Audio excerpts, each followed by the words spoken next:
Apuntes sobre el Lazarillo de Tormes. En 1554 aparecieron simultáneamente 3 ediciones de la vida del Lazarillo de Tormes y de sus fortunas y adversidades, en Burgos, Alcalá y Amberes, sin nombre de autor. Se ha sospechado, sin gran fundamento, que hubo una edición hoy perdida de 1553. Recientemente, en el año 1992, un albañil descubrió emparedado en un desván en la localidad extremeña de Barcarrota una nueva edición del siglo XVI de la vida del Lazarillo de Tormes y de sus fortunas y adversidades. Se trata de una edición de esta obra hecha en 1554 en Medina del Campo, que viene a unirse a las ya conocidas de Amberes, Burgos y Alcalá de Henares. La obra tuvo un éxito fulminante. Sin embargo, en 1559 fue puesta en el índice de libros prohibidos, pero siguió leyéndose porque entraban en España muchos ejemplares impresos en el extranjero. En 1573 se autorizó su publicación, pero expurgado. Se suprimieron completos los tratados 4 y 5, y varias alusiones irreverentes en los demás. Hasta 1834 no volvió a editarse completo el Lazarillo en nuestro país, pero hubo múltiples y continuadas ediciones en español, en Italia, Portugal, Francia y Países Bajos. Y enseguida comenzaron las traducciones a otras lenguas, francés, inglés, holandés, alemán, italiano, portugués. Hoy está traducido prácticamente a todos los idiomas. Al igual que la Celestina, obra también fundamental de la literatura española, el Lazarillo de Tormes está rodeado de problemas. El primero, ya lo hemos dicho, es si hubo una edición anterior a la de 1554. Tampoco se sabe la fecha de composición. Hay en la obra 2 alusiones históricas. El padre del protagonista murió siendo este niño en una expedición a los Gelbes, pero ocurre que hubo 2 expediciones, una en 1510 y otra en 1520. Cuando Lázaro está ya casado dice que hubo cortes en Toledo, a las que acudió el emperador Carlos, pero este suceso ocurrió también en 2 ocasiones, en 1525 y en 1539. Si tenemos en cuenta las primeras fechas, el Lazarillo habría sido escrito hacia 1525, pero parece más probable la opinión de quienes, basándose en las fechas más tardías, piensan que la novela fue compuesta no mucho antes de su edición, es decir, hacia 1550. Hemos dicho que el Lazarillo es una obra anónima, y hay muchas hipótesis acerca de quién pudo ser su autor. Por un lado se habla de Diego Hurtado de Mendoza, del escritor toledano Sebastián de Orozco, del fraile jerónimo Juan de Ortega. La prestigiosa paleógrafa Mercedes Agulló señaló en 2005 a Hurtado de Mendoza como el autor y descubrió la prueba documental de autoría en la testamentaría del cronista López de Velasco. Sin embargo, hoy por hoy no se puede afirmar con total certeza quién fue el autor de esta extraordinaria obra. Tampoco se sabe incluso qué fue ni cómo pensó. La novela está tan sutil y maliciosamente escrita y resulta tan equívoca que para algunos su autor, mediante esa sátira anticlerical, habría propugnado una reforma de las costumbres del clero con una intención sinceramente cristiana, en la línea reformista, no protestante, que marcaba Erasmo. Pero otros críticos dudan razonablemente de la sinceridad religiosa del autor, y hoy se abre camino la hipótesis de que pudo ser un judío, converso solo a medias, de ahí que, por precaución, guardara celosamente el anonimato. El protagonista de esta novela es un desventurado llamado Lázaro, natural de Tejares, aldea de Salamanca a orillas del río Tormes, el cual cuenta en primera persona, es decir, de forma autobiográfica, su vida miserable desde que nació hasta que se casó muy poco honorablemente en Toledo. Por primera vez en la narrativa europea encontramos un protagonista de condición humilde, que va edificando su vida a topetazos con la adversidad. No hay en ella gentilezas ni sentimientos convencionales como en los relatos moriscos, ni idealizaciones o exquisiteces como en las pastoriles. Faltan totalmente las proezas en que consistían los libros de caballerías, cuyos héroes nacían predestinados al triunfo. En el Lazarillo ocurre todo lo contrario. Lázaro de Tormes choca con una realidad áspera: privaciones, hambre, egoísmo, engaños, burlas, explotación, que va entrenándolo poco a poco para aceptar su deshonor final. Nació de padres sin honra y él no podrá zafarse de ese destino.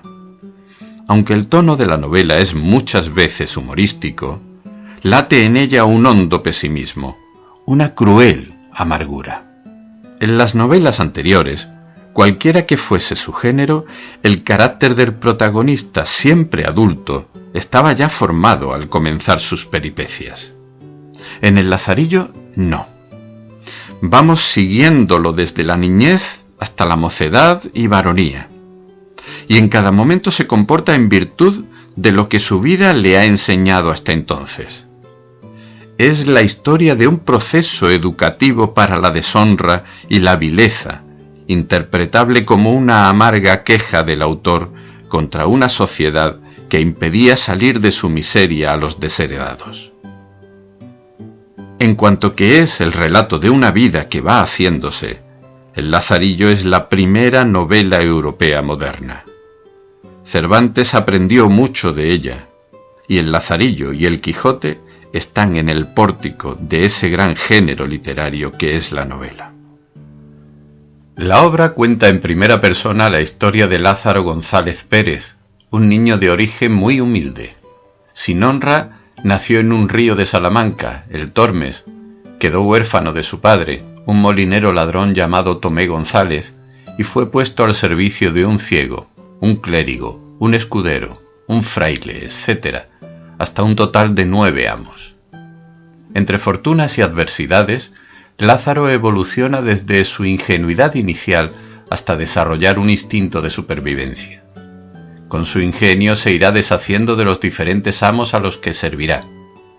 Lázaro terminará siendo libre y, una vez casado, disfrutará de una situación que él considera próspera. La obra se estructura en un prólogo y 7 tratados. La obra comienza con un breve prólogo, en el cual Lázaro de Tormes, que ha llegado a ser pregonero de Toledo, escribe a un tal vuestra merced, diciéndole que pues le ha pedido que le cuente su caso, va a complacerle narrándole su vida desde el principio.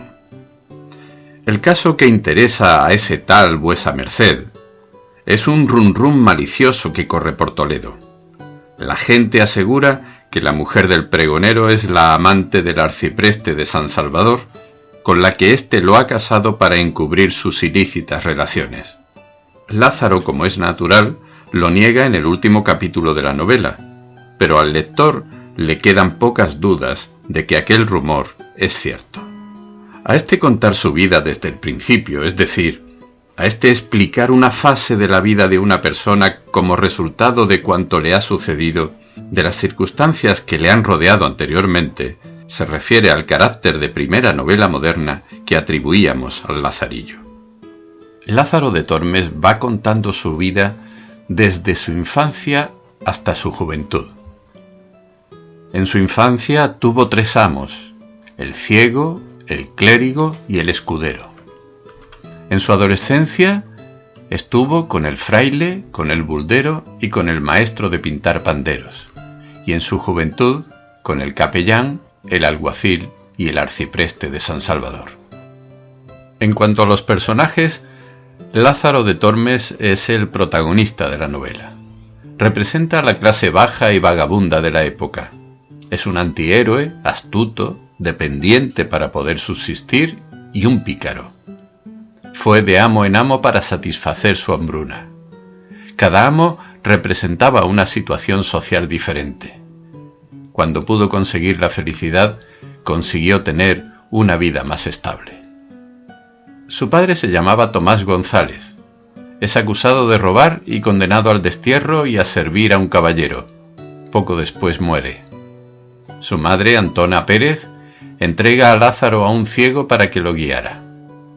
Su padrastro se llamaba Zaide, era de piel morena, y lo capturaron por robo y fue azotado.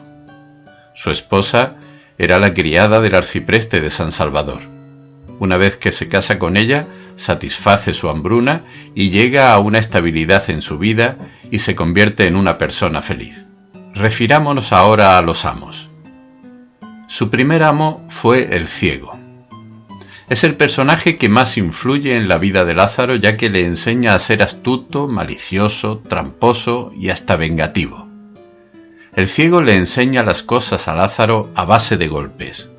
Con él aprende a obtener comida y a conseguir dinero. El ciego era tramposo y avaro. Era un mendigo también, como Lázaro. Fingía que sabía predecir el sexo de los bebés de las mujeres embarazadas y lo hacía para obtener dinero. A veces servía como supuesto médico. Lázaro lo abandona ya que éste no le traía la felicidad que él buscaba, comida para no pasar hambre. Su segundo amo fue el clérigo de Maqueda, que representa el tema de la corrupción del clero, ya que es avaro y sin escrúpulos. Guardaba el pan de la misa en un arca para comérselo él solo. La avaricia del clérigo lo ciega de la realidad y llega a pensar que había ratones en su casa comiéndole el pan. El tercer amo es el escudero, que representa las falsas apariencias de la época. Lázaro pensaba que era un hombre rico y de muchos bienes, pero luego se da cuenta de que es todo lo contrario de lo que pensaba. Los papeles entre el amo y Lázaro cambian. Es el escudero el que depende de Lázaro, pero luego lo abandona y Lázaro vuelve a la calle. Su cuarto amo es el fraile de la Merced. Es el amo que le da a Lázaro su primer par de zapatos. Es un fraile también corrupto. Emplea la mayor parte del tiempo en ir con varias mujeres. Es un fraile promiscuo. Lázaro lo abandona. El burdero es el quinto amo. Representa la falsa religiosidad. Vendía bulas para lucrarse de las ganancias y convencía a la gente para que las comprara. Era tan falso que llegó al punto de hacer un pacto con un alguacil para hacer un drama donde el alguacil iba a fingir haberse muerto y luego haber sido revivido milagrosamente.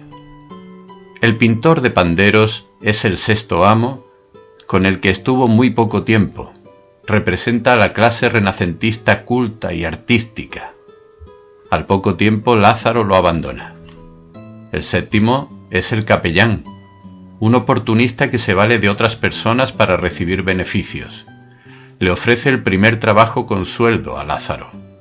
Lázaro estuvo con él 4 años, hasta recibir la cantidad de dinero suficiente para comprarse ropa usada y una espada. Dejó a su amo y a su oficio. Un alguacil será el octavo amo. Representa la ley de aquella época.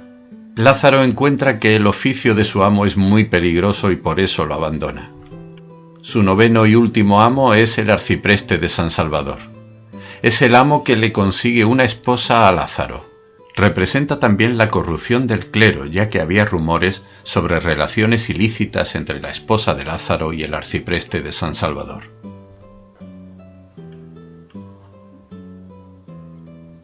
Esta breve y gran novela funda además el género picaresco, lo cual se ha discutido alguna vez argumentando que Lázaro de Tormes no es un pícaro y que nunca en el libro se llama así.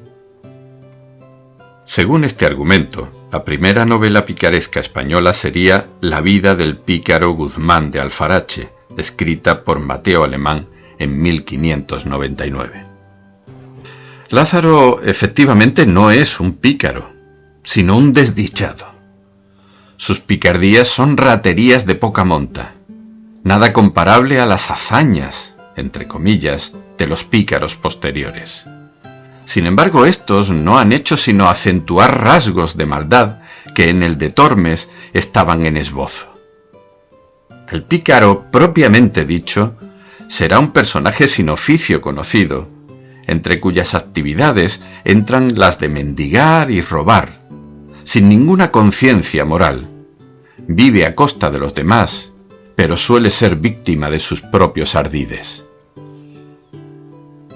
El carácter de la novela picaresca que tiene el Lazarillo no puede discutirse si además de lo que en el personaje hay ya de pícaro potencial, tenemos en cuenta la estructura del libro. Estos son sus rasgos principales, que imitarán todas las novelas picarescas, empezando por el Guzmán de Alfarache. 1. El protagonista narra su propia vida, por tanto es autobiográfica. 2. Es hijo de padre sin honra, y empieza declarándolo cínicamente. 3. Es ladrón y utiliza tretas ingeniosas para robar. 4. Aspira a ascender en la escala social, pero no logra salir de su estado miserable. 5. Cuando parece que ha logrado un éxito en sus planes, le sucede una desventura. Suerte y desgracia, por tanto, se alternan en estas novelas. 6. No narra sucesos fantásticos. Es decir, el realismo es la tónica predominante.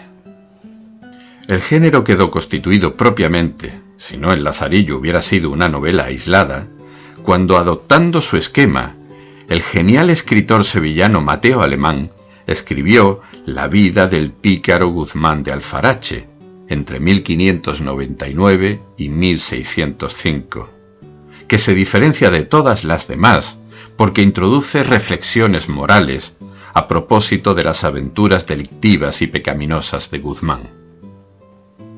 Otras novelas picarescas famosas, ya todas del siglo XVII, serán La pícara Justina, de 1605, de Francisco López de Úbeda, La vida del escudero Marcos de Obregón, de 1618, de Vicente Espinel, El Buscón, de 1626, de Francisco de Quevedo, y El Estebanillo González, obra anónima de 1646.